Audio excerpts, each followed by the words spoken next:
How many of you came in from outside of Chile in the last week or 2 weeks? Or if you're from Chile but you've traveled recently? Many, many people. And if you came through Santiago Airport, you saw an entire hallway full of this art. And all of this art had one thing in common: bright colors, joy, and every single piece had a big, open, beating heart. And as soon as I came off of the long flight overnight and I came into this atmosphere, I realized that I was home. I was in a place that was welcoming me with a big, open heart, full of grace and joy and openness and a willingness to share and to give and to remember that they were putting relationships first in everything they did and putting the personal above the transactional. And so I just want to thank everybody here for creating this incredible space and for welcoming all of us from around the world, from over 30 countries, here into your country and enabling us to share this. You have taken the B Corp movement farther here in Latin America than it has gone anywhere else in the world, and we are learning from you every day. And so just from the bottom of my heart, thank you very much. I appreciate it.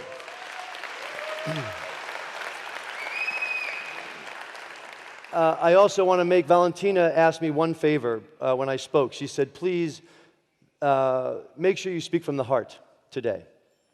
And so I wanted to start by saying I'm also especially grateful for something that many of you may not know. And that you've had a particularly big influence on my life in these last 2 years. 2 years ago, about this time, I was diagnosed with cancer. And I was diagnosed with a kind of cancer that is curable, and the odds are very good. But that means that the odds are very good, which means if you're sitting around a kitchen table like this, having a wonderful meal, one of you will probably not make it to the next meal. And so even though the odds are good, you'd rather not be having dinner at that table. When I was going through some very difficult times, it was the love of this community that really gave me strength and power to go through some very difficult times. And so I just want to thank you from a very personal level for helping me through some difficult times, and also for reminding me why I'm so inspired by the B Corp movement around the world. Because just like you all helped me get through some individually difficult times, I believe it is your leadership and your courage and your love that is going to help the world through some very difficult times that we are in the middle of right now. There is anger and upset and resentment and disappointment and frustration all around the world, and it is creating a rising populist movement that is expressing itself with tremendous unrest and political upheaval. And we're facing into some pretty dark times, but I know it is the same people that were able to lift me up personally. They're going to be able to lift up humanity and carry us through this difficult time because you're showing up with your heart first. So again, thank you so much.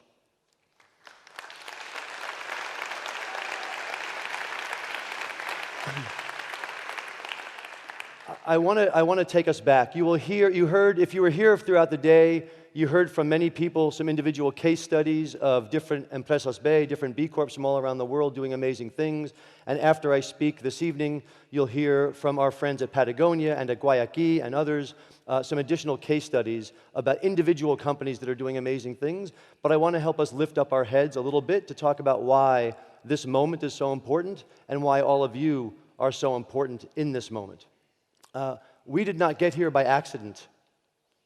And it has taken us a long time to get where we are, and it will probably take us a long time to get out of it. I don't know if anybody recognizes this is the very first corporate logo in the world. This is the logo from the East India Company, the British East India Company, that was founded in around 1600, 1602. So capitalism as we know it, or the corporation as we know it, is over 400 years old.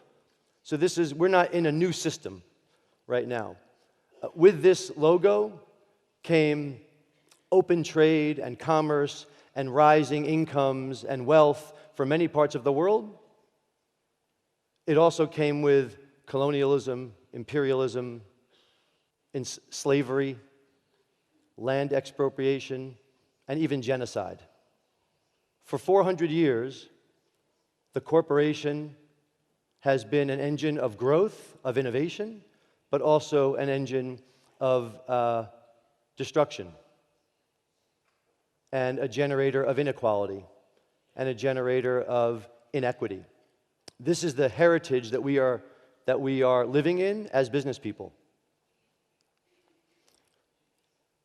One of the things that happened during this time was slavery, the transatlantic slave trade.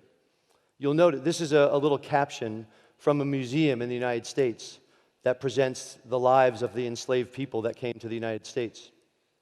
And you'll recognize, or you might, you'll recognize the first phrase in this excerpt from this exhibit at the museum, talking about life on a slave ship. It begins with, in order to maximize profit. If the beginning of your sentence is in order to maximize profit, lots of things that you may not like happen with the rest of that sentence. This was true for several hundred years. It affected countries all around the world, not just in the United States. Many of you may know only 5% of the 12.5 million Africans who were enslaved ended up in the United States. Most of them ended up in Central and South America. It affected continents all over the world, and people were packed into, human beings were packed into boats, head to foot, turned on side, and taken across the Atlantic for months in tight quarters, knowing that that 30% of the people on those boats were going to die before they landed on land.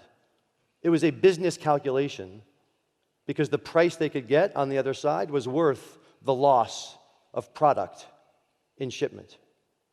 Because the mentality started with, in order to maximize profit. This was built into the system, the devaluing of human life and the loss of human life.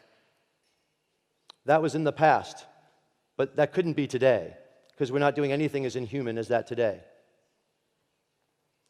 Putting aside the fact that there are more people enslaved today than there were at the time of the Emancipation Proclamation in the United States, working in rug factories and other places around the world, there are other evidences that the system is still in place, even if we've outlawed slavery. 42 people, which means basically these first 2 rows or 3 rows of people, if the richest people in the world, the 42 people that were richest in the world, sat right here in the first 3 rows, they would hold as much wealth as 3.7 billion people, half of the world's population. The system is designed to concentrate wealth. Many environmentalists point to the number 350 as the most important number, above which carbon parts per million, we have irreversible climate risk to hundreds of millions of people around the planet. We are already well over 400 parts per million. The system is designed to produce this outcome, which is why it's no surprise that less than 20% of young people all around the world no longer identify themselves as capitalists. Their eyes are open that the system that they are in, the rules that they are being asked to play by, no longer work for the majority of people on the planet, if they ever did.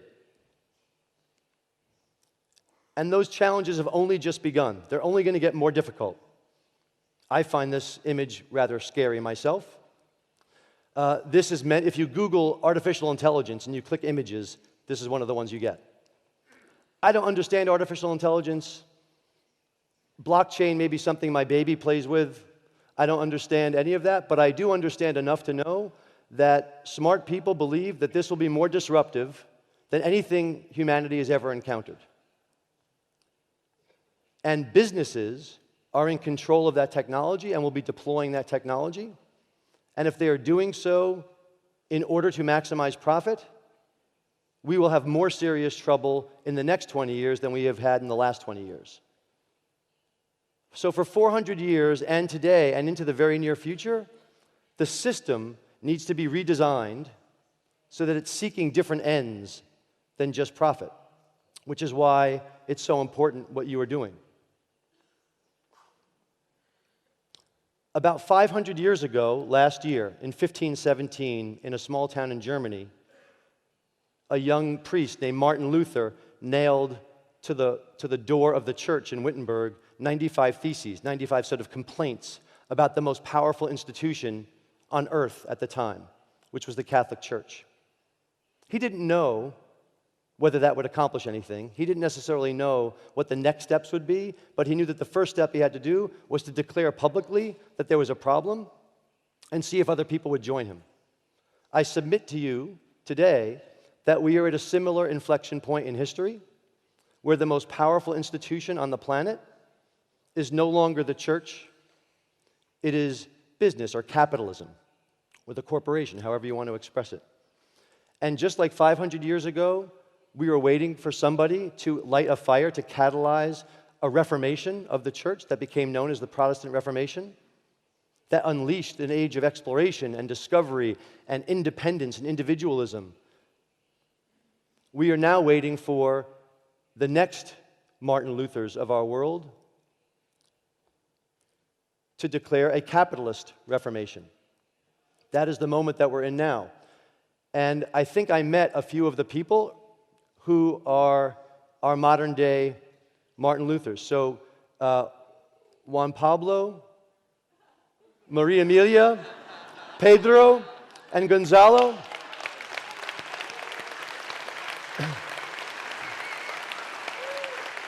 So know that I didn't have this slide exactly like this until Gonzalo showed that terrible picture of me, Andrew, and Bart earlier today. You'll notice that if you can't tell, Pedro is standing in for the Archangel Gabriel, blowing his trumpet, heralding the next coming of our saviors who are going to carry us to the promised land. And so thank you, Pedro, Gonzalo, Maria Emilia, and Juan Pablo.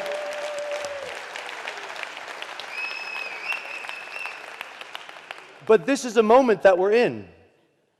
This is the moment that we're in. We are part of a reformation of the most powerful system, the most powerful institution on the planet. The theses that we together nailed onto the wall is our declaration of interdependence, that says that we envision a global economy that uses business as a force for good, comprised of a new type of corporation, the B Corporation, Empresa B, which is purpose-driven, not profit-driven, and creates benefit for all stakeholders, not just shareholders. These companies must be the change they seek in the world. They must conduct their business as if all people and all places mattered, and that they must use their products, their practices, and their profits to benefit all and to do no harm. And to do so, that requires that we act with the understanding that we're each dependent upon one another and for future generations. That simple statement, those 211 words, are our theses that we are nailing to the wall of capitalism and saying, we no longer accept the world as it is. We no longer accept the rules that we're being asked to play by. We are going to create new rules for a new world that we want to live in and that we want our children to live in. And it's up to us to do that.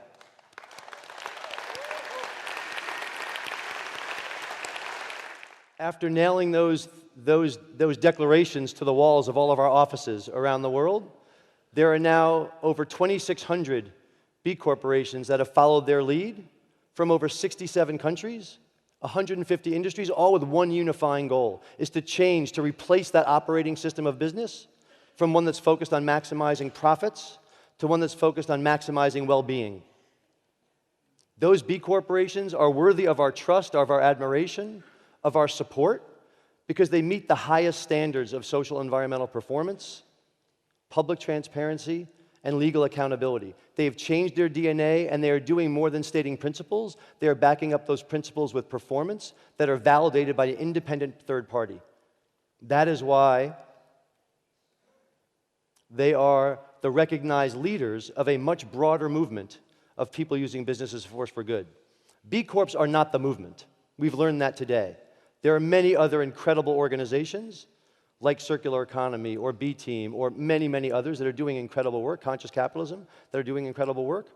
We are all part of a much broader movement of people using business as a force for good. But I would submit to you that the B corporations here in this room are the ones that are carrying the flag furthest up the mountain and that are going to make this movement meaningful and lasting, because they're willing to submit themselves to independent third-party standards for how they treat their workers, how they treat their communities, how they steward the environment. And so you know that it's not just talk. that these companies are walking the talk. And their example is so powerful that there's not only 2,600 certified B corporations, there's 80,000 companies that are using the same tools that we use to certify B corporations. They're using these tools to measure and manage their own performance with as much rigor as their impact. 80,000 companies are following these companies' lead. The legal changes that they're making, another 8,000 companies have adopted those legal changes. So the B economy and those that teach it and learn about it and support it as consumers and that support it as policymakers, that community is already over 90,000 businesses big around the world. That is a powerful, powerful movement, and it's an expression of the energy in this room. It's not only we who are recognizing B corporations as leaders of this movement. Business magazines that are focusing on fast-growing startups looked at B Corps for their 20th anniversary issue and said, what are the 20 moments that most mattered in the last 20 years of business? And Fast Company said B Corps are one of those 20 moments that mattered. The magazines that focus on big companies, not just small, fast-growing companies, said, maybe you can't be a B Corp, shouldn't stop trying, but you should want to be like a B Corp, and that's one of the most important business trends to master. As a result of that article, Paul Pullman from Unilever, Emmanuel from Bayer from Danone, other leaders from companies here like Hortifruti or Falabella, others that said, this is the direction we want to go because this is the future of business and I don't want to get left behind. If I want to attract talent, long-term mission-aligned capital, if I want to turn my consumers into evangelists, this is the path that I must go because people are demanding that companies stand for something more than just profit. Big evidence of that is earlier this year, the single largest investor on the planet Earth, BlackRock, in their annual letter to CEOs all around the world, said, if you don't demonstrate that you're contributing to society, you might lose your license to operate, and you might lose our support. Writer for the New York Times, Andrew Ross Sorkin, said that that letter might signal a watershed moment in the history of capitalism,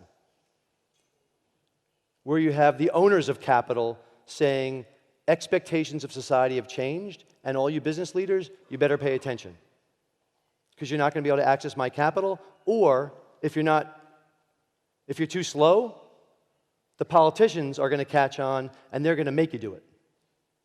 And sure enough, within the year, one of the most prominent American politicians, Senator Elizabeth Warren, just introduced a bill in the United States that would require all companies above $1 billion in revenues to become B Corps, to adopt the legal structure of the B Corporation, to make sure that they are accountable to create value for society, not just for themselves. And it's interesting, it's not just liberal progressive politicians.